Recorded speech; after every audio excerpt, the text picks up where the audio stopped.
Disorganized attachment, unfortunately, what you see is the parents and other caregivers have provided terrifying experiences for a child. And these can be in the form of just parents looking terrified themselves. So because of our whole system of mirror neurons, we soak in what we see in others. So if I'm a baby and you're feeling frightened and confused, I get frightened and confused just by your fear. And that in itself can create a dissociated state, a fragmented internal sense of self.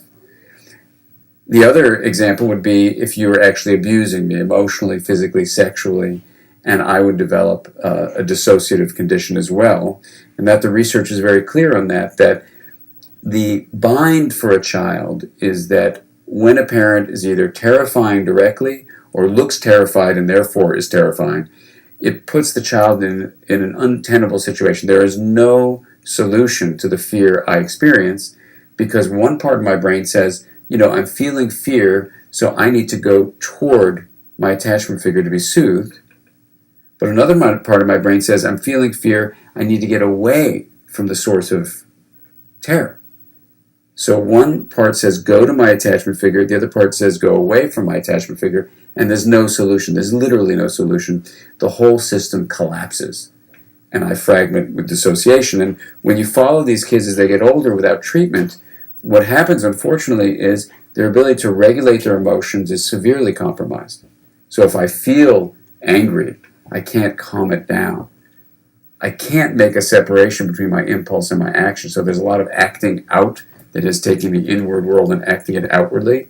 There's also a feeling of inability to understand other people, and I get very disrupted by other people's emotions. So I can have a lot of trouble having intimate relationships that give me a sense of comfort and safety.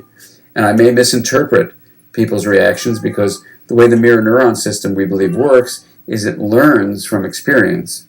So, for example, if I've been abused as a child or terrified by my caregivers, and I'm just interacting with someone as an adult, and that person raises her hand, well, if I never was abused, I might interpret the meaning of this raised hand as they're waving hello or asking a question or flagging a cab. But if I've been abused, my mirror neuron system automatically interprets the intention behind an action. And therefore, this action is I'm going to be struck by this person I'm talking with. So my action at that point is in my own brain. I develop a constant vigilance for are things safe or unsafe. And I'll interpret this as unsafe. And once I interpret it as unsafe, instead of being receptive to what the other person is saying, I become reactive. And when I become reactive, I go down one of three roads. I either feel totally hopeless and helpless, I can't do anything, and I freeze. It's one response.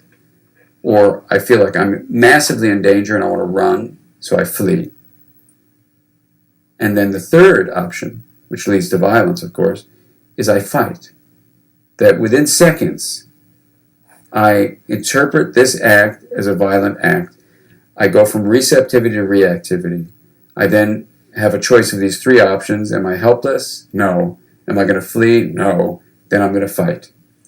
And if I have no separation between the impulse to fight and just feel, oh, I'm angry, I'm seeing red, I better take a deep breath, I better walk away, I better take a few seconds between this impulse and the action actually starts to generate its own violence.